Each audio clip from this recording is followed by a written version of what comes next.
Hola, hola, buenos días, buenas tardes, buenas noches, cuando sea que esté viendo este video. Bienvenido a una clase más de matemáticas. Y bueno, sí, estamos en la cocina, pero bueno.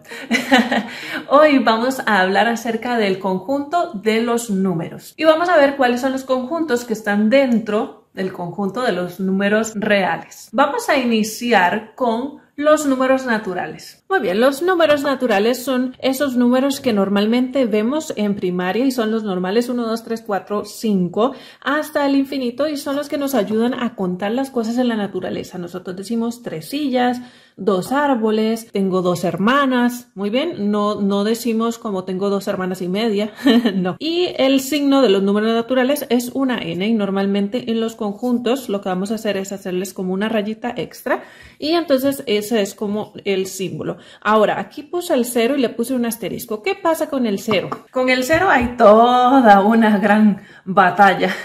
Si usted se pone a buscar, algunos dicen, no, es que los números naturales solo nos ayudan a contar cosas en la naturaleza. Entonces, por ejemplo, usted no dice que tiene 0 cosas. Otros dicen, no, pero ¿qué tal si a usted le preguntan que si tiene vacas? Y usted dice, no tengo vacas. Entonces, ese no tengo se representa en matemáticas como 0. Y bueno, ahí continúan todos los argumentos. Muy bien, entonces mi recomendación es la siguiente. Pregúntele a su profesor, con el profesor en el que esté y estén viendo este tema, entonces él les va a indicar algunos libros de texto, algunos, lo que hacen es poner la n, ¿sí? El símbolo de los naturales con un 0 al lado o con un asterisco, lo que indica que va a ser los números naturales y además el 0. Entonces, bueno, va a depender de la persona que esté enseñando la materia y también del libro de texto que estén utilizando, pero no entremos en peleas. Ya aclarado este punto del 0, sigamos adelante. Después de los números naturales, tenemos entonces los números enteros. Entonces miren que los números enteros son los números positivos y sus opuestos. Se vio la necesidad, por ejemplo, de representar las deudas. Bueno, las deudas las representamos con números negativos.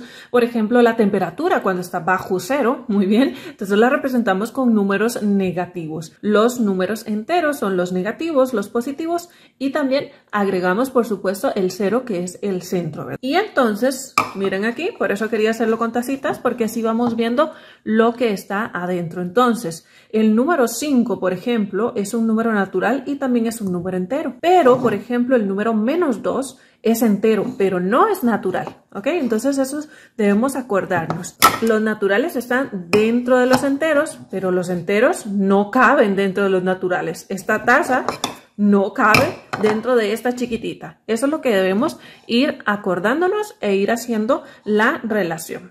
Después de los números enteros, entonces vienen estos números que son los números decimales. Y bueno, estos números decimales tal vez no sean como tan comunes en las listas que estamos acostumbrados. Normalmente, bueno, hablo en Costa Rica, que bueno, ahí fue donde yo crecí y estudié y trabajaba. Entonces, en Costa Rica, por ejemplo, en primaria vemos los números naturales, en séptimo grado, en séptimo año, en secundaria, cuando empezamos la secundaria empezamos a ver los números enteros, luego los números racionales, luego los irracionales y hasta que llegamos como a los niveles superiores, décimo, undécimo, es cuando introducimos estos números que se llaman decimales. ¿Y cuáles son las características de esos números decimales? Pues sencillo, son aquellas divisiones, son aquellos números que son resultado de la división de un número entero, muy bien, entre una potencia de 10. Muy bien, aquí puede ir un número natural. Entonces, por ejemplo, todos estos están dentro de los decimales. ¿Por qué? Bueno, porque por ejemplo, el 3 yo lo puedo representar como una división entre una potencia de 10. Por ejemplo, si yo quiero encontrar el número 3, puedo hacer 300 entre 100, puedo hacer 30 entre 10. Muy bien, entonces todos estos números los podemos representar como una división entre una potencia de 10. Pero también vamos a tener números, obviamente, con decimales. ¿Sí? Por ejemplo, si dividimos, qué sé yo, 23 entre 10 nos va a dar 2,3. Pero veamos que estos decimales van a ser finitos. Vamos al siguiente conjunto de números. El siguiente conjunto de números que tenemos son los números racionales. ¿Ok? Y en los números racionales vamos a tener las famosas fracciones, pero no solo se representan con fracciones, porque recuerden que todo esto va aquí.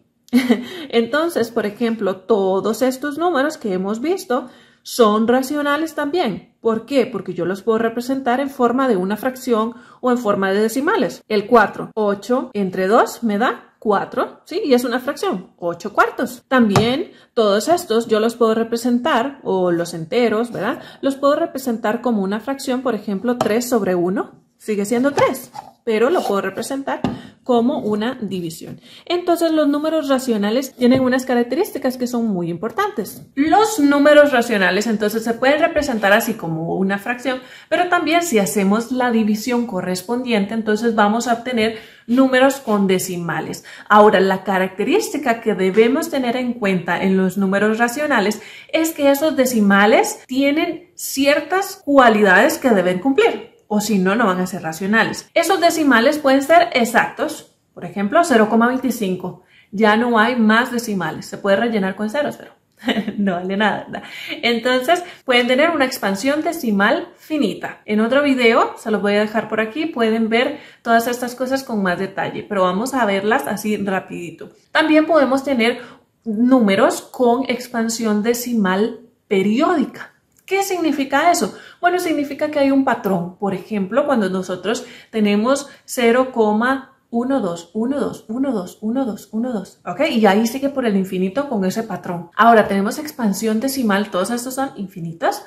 Expansión decimal infinita periódica mixta. ¿Qué significa eso? Bueno, que antes de ese patroncito hay un número. Por ejemplo, si tenemos 3,13 y después vamos 4, 5, 4, 5, 4, 5, 4, 5. Muy bien, ahí hay un patrón.